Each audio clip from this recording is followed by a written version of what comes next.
Olá, bem-vinda, bem-vindo. Eu sou o Padre Mauro Negro, da Congregação dos Oblatos de São José, e falo do Centro de Espiritualidade Josefina em Apucarana, ao lado do Santuário São José, também em Apucarana, com o programa Querigma e Catequese, Liturgia Dominical, Leituras e Contextos. Nós estamos no ano da liturgia C, que destaca com mais importância o Evangelho segundo Lucas, não com exclusividade. Outros evangelhos também aparecem, mas neste ano o evangelho que mais é proposto durante o tempo comum, de modo especial, é o Evangelho segundo Lucas. E este é o quinto domingo do tempo comum. Então, nós vamos ver a primeira leitura. A primeira leitura é do livro do profeta Isaías. Trata-se de Isaías capítulo 6, versículos de 1 a 2a, a primeira parte do versículo, 2a, e depois, versículo 3 ao versículo 8. E diz assim: No ano da morte do rei Osias, vi o Senhor sentado num trono de grande altura. O seu manto estendia-se pelo templo. Havia serafins de pé a seu lado, cada um tinha 6 asas. Eles exclamavam uns para os outros: Santo, Santo, Santo é o Senhor dos exércitos. Toda a terra está repleta de sua glória. Ao clamor destas vozes, começaram a tremer as portas em seus gonzos, e o templo encheu-se de fumaça. Disse eu então: Ai de mim, estou perdido. Sou apenas um homem de lábios impuros, mas eu vi com meus olhos o Rei, o Senhor dos exércitos. Nisto, um dos serafins voou para mim, tendo na mão uma brasa, que retirara do altar com uma tenaz, e tocou na minha boca, dizendo: Assim que isto tocou teus lábios, desapareceu tua culpa, e teu pecado está perdoado. Ouvi a voz do Senhor que dizia: Quem enviarei? Quem irá por nós? E eu respondi: Aqui estou, envia-me. O profeta Isaías tem um livro a ele atribuído de 63 capítulos. Este é um livro muito comentado pelos estudos bíblicos, muito procurado pelos seus conteúdos teológicos e muito citado também no Novo Testamento, como referência das palavras proféticas que se cumprem em Jesus. O livro do profeta Isaías é dividido pelos estudiosos do texto em 3 partes. A primeira parte vai do capítulo 1 ao capítulo 39. É o chamado primeiro Isaías ou proto-Isaías. A leitura deste domingo é justamente desta parte. Este texto ele foi escrito ou influenciado pelo Isaías histórico, uma figura que existiu ali, que viveu no 8º século antes da nossa era, no reino de Judá. Lembrem-se que existia o reino de Judá, com capital em Jerusalém, e o reino de Israel, com capital em Samaria. O reino de Israel, com capital em Samaria, tinha uma alternância de dinastias, já não era mais a família de Davi que reinava sobre aquele reino. E também não havia um templo no reino de Israel, havia vários templos. E o sacerdócio ali era muito valorizado e era bastante, assim, vamos usar uma expressão um pouco delicada, era até muito lucrativo, porque havia uma expressão religiosa bastante intensa naquela realidade. O reino de Israel, o reino do norte, também tinha muitas ligações comerciais com os reinos vizinhos. Entanto que os profetas começaram justamente a anunciar ali no reino do norte. Mas Isaías é do reino do sul, o reino de Judá, com capital em Jerusalém, que tinha um único templo, o templo de Jerusalém. E a dinastia que governava, os reis que governavam ali o reino de Judá, eram todos eles descendentes de Davi. Isso, na mentalidade daquele que escreve a primeira parte da Sagrada Escritura, o Pentateuco e boa parte dos livros históricos, isso é muito importante. A pertença dos reis aos descendentes, ao grupo dos descendentes de Davi. O profeta Isaías, ele viveu justamente no Reino do Sul, no final do século VIII, início do século VII a.C. E a primeira parte do capítulo 1 ao 39 é atribuída a esse personagem histórico Isaías, que era um homem culto, um homem com bons relacionamentos sociais, religiosos, provavelmente um homem que tinha entrada muito fácil no palácio do rei, era respeitado, mas nem por isso ele deixa de ter uma palavra crítica em relação a muitas coisas. A segunda parte do livro do profeta Isaías vai do capítulo 40 ao 55. É o chamado Livro da Consolação de Israel, e é um texto maravilhoso, e a gente ouve esse texto na época ali da Páscoa.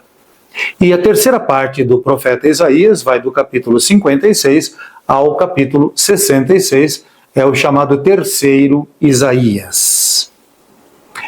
Então, o texto que nós ouvimos hoje é do primeiro Isaías.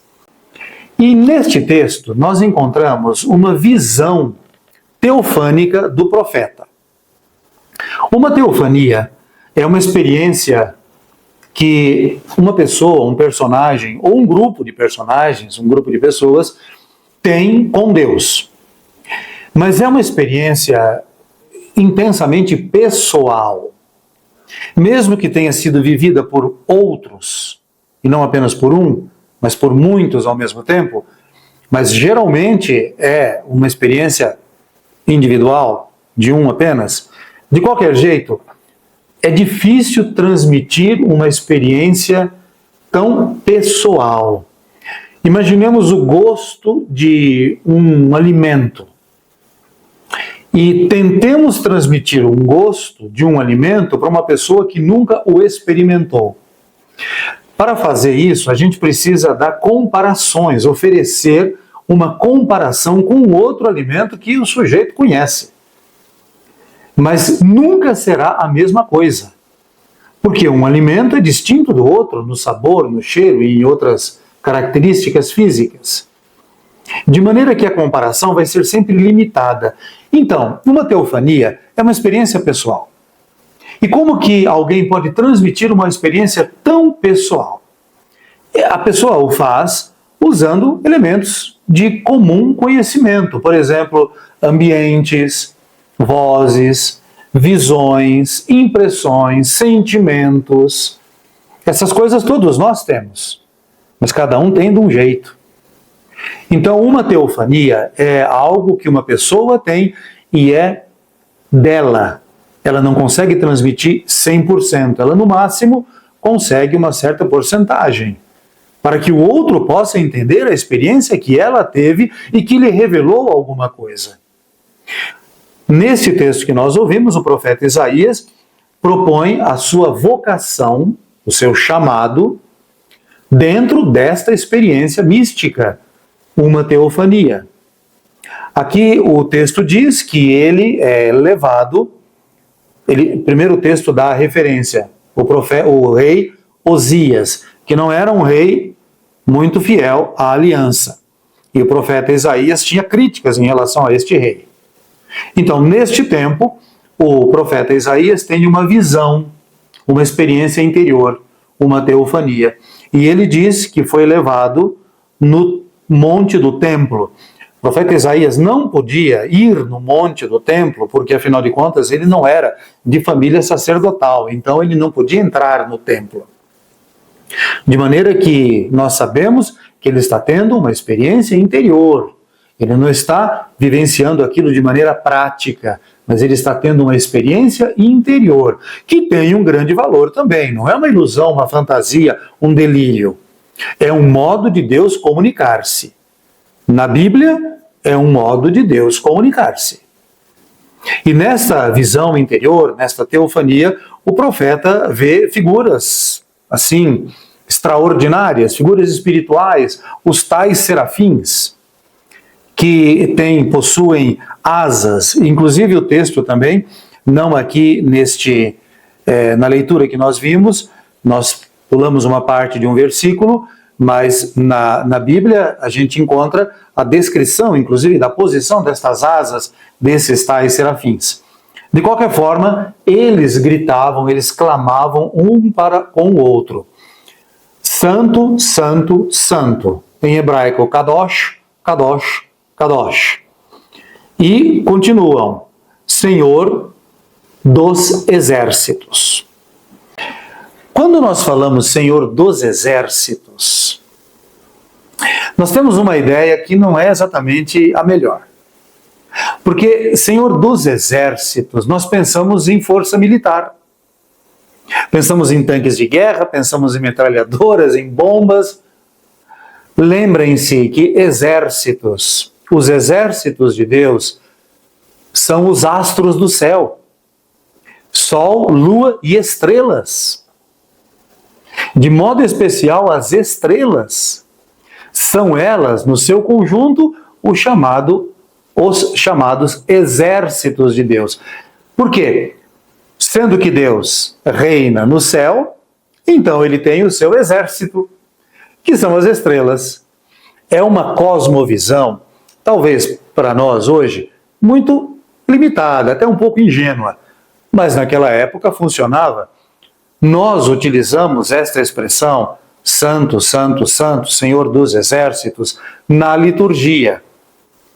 É interessante que, pelo que me consta, as igrejas cristãs históricas, a Igreja Latina, Católica Apostólica Romana, de rito latino, outros ritos dentro da Igreja Católica, e são muitos os ritos dentro da Igreja Católica, outras igrejas orientais, que me consta, todas as igrejas que têm essa tradição mais antiga, usam este versículo, este texto, como hino importante que introduz a narrativa da instituição da Eucaristia.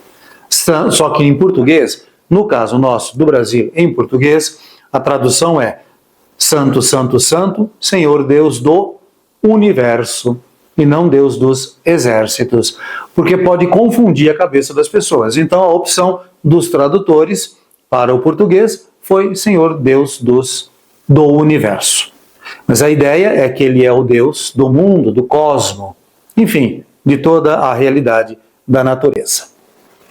Em seguida, o profeta tem um rito de purificação.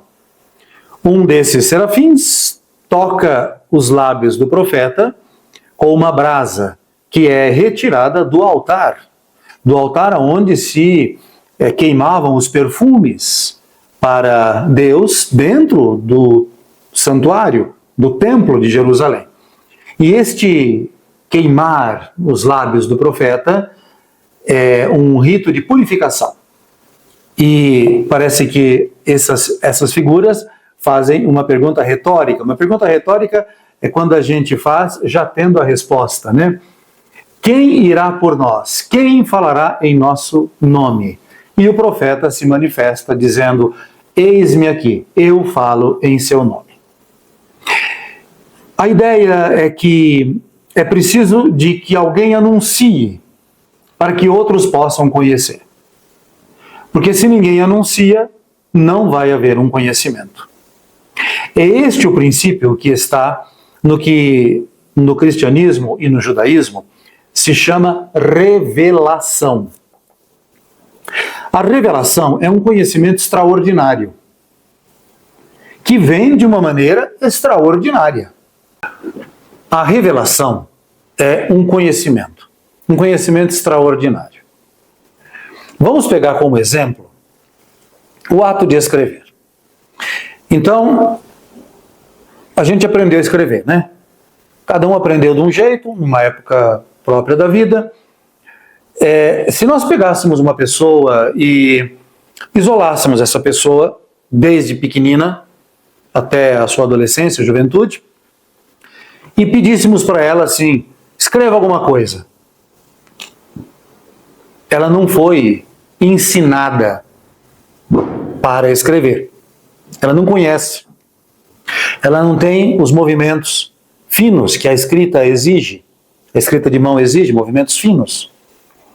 Então ela não pode inventar por si mesma, de uma maneira rápida e precisa, a escrita. A escrita foi inventada e nós a usamos, mas foram séculos de caminhada para chegarmos ao ponto que nós chegamos. E não uma única pessoa influenciando todo o conjunto. A revelação é um conhecimento que se tem de um modo imediato, de um elemento, de uma verdade, de um fato que é extraordinário e que para obter seriam necessários séculos de pensamento, de raciocínio para chegar a algum tipo de conclusão, mas que por um motivo especial, por um dom, que se chama justamente revelação, chega de modo imediato, instantâneo, direto. Esta é a revelação. A revelação, aliás, é aquilo que nós encontramos na Sagrada Escritura, que nos ensina Deus. Não pensemos que a Sagrada Escritura, ela ensina apenas comportamento. Ou ela diz sim ou não. Ela também ensina comportamento, dizendo sim ou não e outras coisas mais. Mas, fundamentalmente, a Escritura ensina Deus. E um Deus que não é o Deus que outras religiões encontram e propõem, como religiões shintoísmo, budismo, hinduísmo e outros ismos. Eles também, os religiosos destas religiões, buscam a Deus, certamente, mas nós acreditamos que no judaísmo e no cristianismo, não apenas as pessoas buscam Deus, mas é Deus que se revela através de pessoas especiais, que dão um conhecimento extraordinário, intenso, imediato, direto, que é chamado justamente revelação. E tais pessoas especiais são os profetas, os patriarcas, mulheres e homens santos, e sobretudo Jesus, que é o revelador por excelência do Pai. E então, a liturgia de hoje abre o aspecto, a atenção para a ideia da comunicação de Deus, a sua revelação, que é justamente isto o que nós veremos no Evangelho. Então, quero agora partilhar com vocês o trecho do Evangelho deste domingo, Lucas, capítulo 5, versículos de 1 a 11. Vamos ouvir. Naquele tempo, Jesus estava na margem do lago de Genesaré, e a multidão apertava-se ao seu redor, para ouvir a palavra de Deus. Jesus viu duas barcas paradas na margem do lago. Os pescadores haviam desembarcado e lavavam as redes. Subindo numa das barcas, que era de Simão, pediu que se afastasse um pouco da margem. Depois sentou-se e da barca ensinava as multidões. Quando acabou de falar, disse a Simão: avança para águas mais profundas e lançai vossas redes para a pesca. Simão respondeu: Mestre, Nós trabalhamos a noite inteira e nada pescamos. Mas, em atenção à tua palavra, vou lançar as redes. Assim fizeram e apanharam tamanha quantidade de peixes que as redes se rompiam. Então fizeram sinal aos companheiros da outra barca para que viessem ajudá-los. Eles vieram e encheram 2 barcas, a ponto de quase afundarem. Ao ver aquilo, Simão Pedro atirou-se aos pés de Jesus, dizendo: Senhor, afasta-te de mim, porque eu sou um pecador. É que o espanto se apoderara de Simão e de todos os seus companheiros, por causa da pesca que acabavam de fazer. Tiago e João, filhos de Zebedeu, que eram 2 sócios de Simão, também ficaram espantados. Jesus, porém, disse a Simão: Não tenhas medo. De hoje em diante tu serás pescador de homens. Então levaram as barcas para a margem, deixaram tudo e seguiram Jesus. Antes de mais nada, eu quero fazer uma observação com relação a esta palavra homens. Jesus diz: não tenhas medo, de hora em diante serás pescador de homens. Vamos entender que na língua bíblica, homens significa a espécie humana. Não é uma questão do gênero masculino. É a espécie humana. Então, alguém poderia dizer assim: então por que não traduz de hoje em diante serás pescador de pessoas? Sim, eu já vi essa tradução em algum lugar, né? Só que o conceito pessoa é diferente do conceito homem, gênero humano. É diferente. Então, numa tradução para qualquer língua moderna de um desses textos antigos da Sagrada Escritura, seja em hebraico, seja em grego, sempre vai haver uma certa perda de originalidade. Então, a gente fica com pescador de homens no sentido de seres humanos de natureza feminina ou de natureza masculina.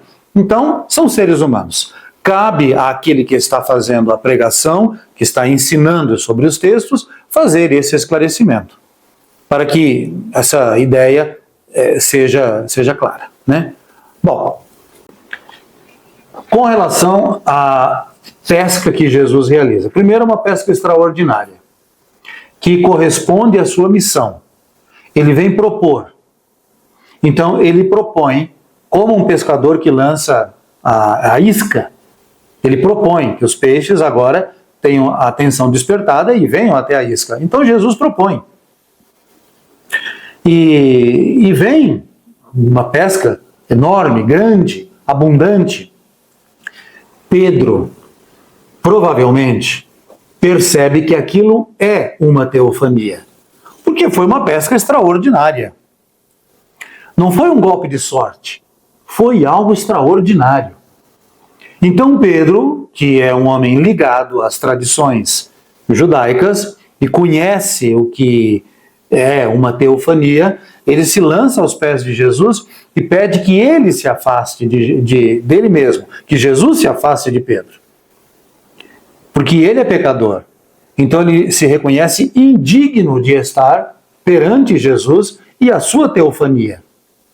E é aí que Jesus apresenta a proposta. Você vai ser, com os outros também, certamente, pescador de homens, de seres humanos. Você vai propor, você vai apresentar aos outros a revelação, um conhecimento extraordinário das coisas ligadas a Deus. É o que nós também ouvimos na leitura, aqui, proposta como segunda leitura, da primeira carta de São Paulo aos Coríntios, capítulo 15, versículo de 1 a 11, que diz assim: Irmãos, quero lembrar-vos o evangelho que vos preguei e que recebestes, e no qual estáis firmes. Por ele sois salvos, se o estáis guardando, tal como ele foi pregado por mim. De outro modo, teríeis abraçado a fé em vão. Com efeito, transmiti-vos em primeiro lugar aquilo que eu mesmo tinha recebido, a saber, que Cristo morreu por nossos pecados, segundo as Escrituras, que foi sepultado, que ao terceiro dia ressuscitou, segundo as Escrituras, e que apareceu a Cefas, e depois aos 12. Mais tarde, apareceu a mais de 500 irmãos de uma só vez. Destes, a maioria ainda vive e alguns já morreram. Depois apareceu a Tiago e depois apareceu aos apóstolos todos juntos. Por último, apareceu também a mim, como a um abortivo. Na verdade, eu sou o menor dos apóstolos, nem mereço o nome de apóstolo, porque persegui a igreja de Deus. É pela graça de Deus que eu sou o que sou. Sua graça para comigo não foi estéril. A prova é que tenho trabalhado mais do que os outros apóstolos. Não propriamente eu, mas a graça de Deus comigo. É isto, em resumo, o que eu e eles temos pregado. E é isso o que crestes. Essa palavra de Paulo é extraordinária. Pessoalmente, este capítulo 15, para mim, é uma fonte de inspiração catequética fora de série. E é aqui que está um dos princípios mais importantes da fé cristã. Porque no judaísmo, a fé era uma herança de família. Ninguém via um judeu saindo de casa em casa e fazendo propaganda da sua religião para outras pessoas de outras religiões ou de nenhuma religião. Ninguém. Aliás, nem nos nossos dias nós vamos ver jamais uma coisa desse tipo. Alguém que é judeu fazendo proposta para outras pessoas da sua fé. Porque não existe a missão entre os judeus. Aliás, não existe missão em nenhuma religião antiga. O que pode existir é imposição. Quando um povo conquistava outro povo, levava consigo as suas crenças religiosas, os seus sistemas religiosos, que eram impostos sobre os povos conquistados. E todo mundo tinha que engolir. Então, não havia missão, havia imposição. Quem inventa a missão é justamente o cristianismo. Parece, ao que tudo indica, que quem inventou de maneira consciente a missão foi Barnabé. E logo depois Paulo embarcou nesta atividade e ele foi um dos primeiros missionários que saiu de um lugar para um outro lugar, para pessoas diferentes que não têm a experiência que ele tinha, e propôs Cristo Jesus como o Messias ou o Salvador, que são dois conceitos semelhantes, mas que têm as suas especificidades particulares. Então, neste texto de 1 Coríntios, capítulo 15, versículos de 1 a 11, nós temos, provavelmente, o testemunho mais antigo do anúncio catequético, a notícia, a novidade boa, a boa nova, o Evangelho. Por isso que o texto começa justamente dizendo assim: quero lembrar-vos, irmãos, o Evangelho que vos preguei e que recebestes. E esse anúncio, este Evangelho, fala justamente da ressurreição de Cristo. Então este é o núcleo central da experiência cristã, que Cristo morreu na cruz e ao terceiro dia ressuscitou. E nós aceitamos este mistério que nós podemos conhecer, e quanto mais nós conhecemos, mais nós podemos conhecer. Este é o mistério. Quanto mais se conhece, mais existe para conhecer. E, consequentemente, depois do conhecimento, nós podemos vivenciar este mistério.